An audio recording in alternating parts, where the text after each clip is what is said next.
Hi, I'm Derek Fairfield, leader of e-marketing solutions at MDR.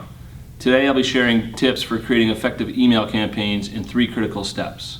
First, getting emails through the spam filters, then getting the open, and finally getting the click. The best advice I can give for getting your email through the spam filters is to keep it simple. A simple design and basic HTML are optimal and less likely to get caught up in spam filters. Avoid complex HTML, JavaScript, and Microsoft Word HTML, such as you see in these 2 examples. Also, balance images and text instead of creating an image-heavy email. So you've made it to the inbox. Your next challenge is getting the reader to open the email. The only thing you've got to inspire the open is what the reader can see, who it's from, the subject line, and the preview text. So let's talk about tip number 1, using a person's name in the from line of the email. MDR's research indicates good results using a person's name versus a business or company name as the from line. Now let's talk about tip number 2, the subject line. Never underestimate the power of the subject line. This is one of the only tools you have to get the prospect to open the email. What I'm going to talk about are 3 tactical approaches to creating a winning subject line.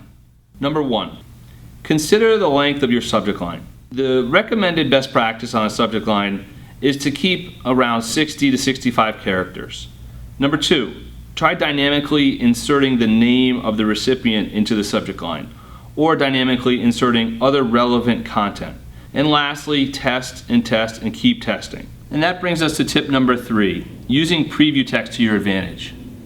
Preview text is the first element of copy in the content of the email. It's actually seen directly below the subject line.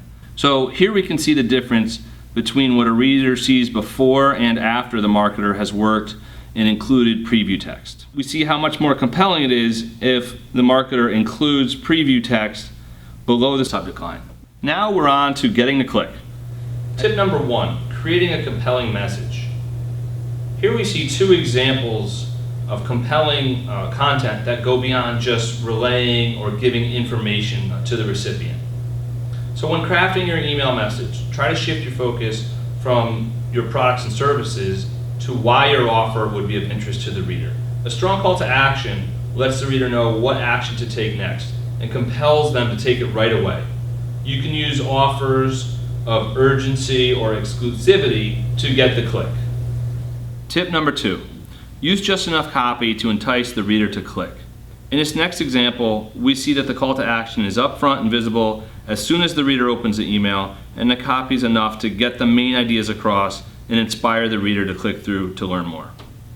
Tip number 3, designing for image suppression. About 3/4 of educators have school email browsers that suppress images. Imagine if 75% of your audience got your message and only saw this. In this case, all they have to go on is your subject line. But luckily, this is a quick and easy fix. So let's talk about some image suppression best practices. First, we want to utilize teaser text and alt tags. So if images are suppressed, the recipient will still see a line of copy. Also, use a mix of images and HTML text so that your value prop and your call to action come across even if the images don't display. And lastly, test to email accounts across various platforms. So we want to send this on the left and not that on the right. Thank you so much for joining me today. I hope these quick tips have been helpful.